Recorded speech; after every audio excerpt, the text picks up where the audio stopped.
Here's a reminder of several little stories. Let's see what they evoke in us right now. There's that story about a certain merchant who went into the marketplace, and he happened to meet another merchant who was an acquaintance of his. And the second merchant said to the first, "I hear you only have one wife.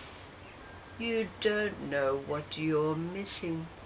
You should have 2 wives. Why, when you have 2 wives, you can partake of the sweetness of one, and when you're tired of that, you can go and partake of the sweetness of the second, conjugal bliss. You should have 2 wives." Well, the first merchant had a perfectly good wife. She was attractive and kind, and he loved her very dearly. But the words of the second merchant kept ringing in his ears, "You should have 2 wives, you should have 2 wives." So after some time he decided that he would take a second wife. And on their wedding night, he went to the bridal bed, and his new wife said to him, "I saw you kissing your wife good night. You must still love her. Go to her for your pleasures. I am not married to you to be your pleasured toy." So off he went to his first wife's bed and tried to come close to her. And she said, "You've got your second wife now. Go to her for your pleasures." So this went on night after night after night. He had no bed in which to sleep. So what else could he do? He decided he'd have to go to the mosque. So when he arrived at the mosque in the middle of the night, there was another figure kneeling on his prayer mat. First merchant thought to himself, "Oh, it must be some lonely traveller that's finding solace in the mosque." But when he got closer, he saw that it was the second merchant. And he said, "What are you doing here?" Second merchant said, "Well, neither of my wives will have me. I have nowhere else to go." First merchant said, "Well, why did you tell me about this conjugal bliss, that I should have 2 wives?" Second merchant said, "Well, it's very lonely at the mosque."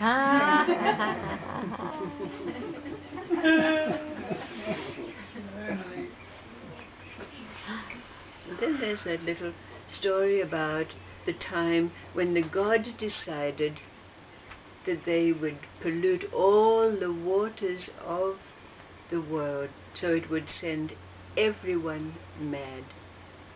But there was a certain man who was in a somewhat advanced state of enlightenment, who was told that this was going to happen by a god that he had a particular relationship with, you might say. So he stored up water and put it in a cave, and all of the world went mad. But he was ostracized, he was laughed at, he was decried. So he became so lonely that he partook of the waters of life and became like everybody else. Now, many times this last little anecdote has been repeated to you, but always, most times, the last line has been left for us to complete ourselves. And that's how it is again today. But it's important that it be brought to our notice that we have a need to complete this story for ourselves is the story of the great Sufi al-Ghazali, who made the quotation, "When I commenced my spiritual journey, I learned that which was acceptable to ordinary men, and that which I learned was repentance. Repentance. I'm a sinner. I'm not good enough. I'm not worthy." And then I moved into the second phase of my spiritual journey, and I learned that which was acceptable both to ordinary men and to the elite. And that which I learned was faith and trust in God. God is the doer. God is all in all. And so on.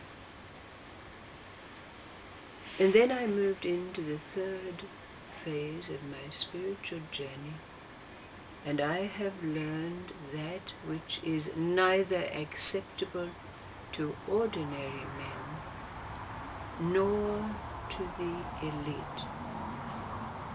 And I have become a pariah, an outcast. That which I learned is. How would you complete this story?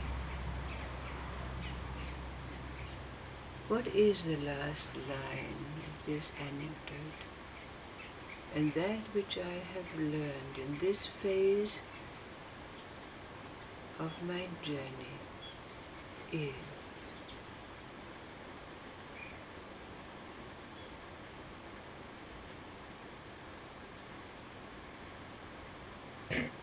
And there is no belonging.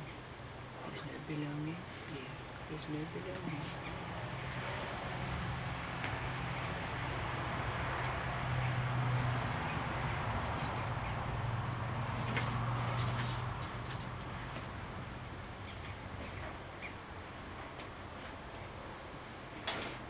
What have you learned?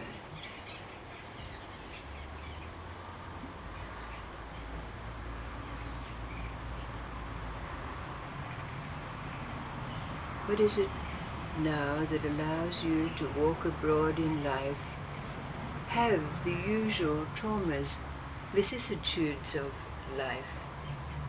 We're not separate from them. We feel and know the suffering of others. We see the ways of the world. We see the madness.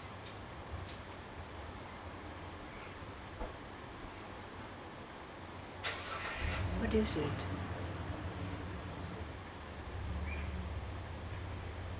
How do we complete this line?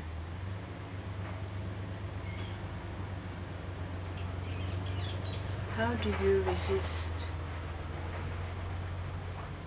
drinking the waters of life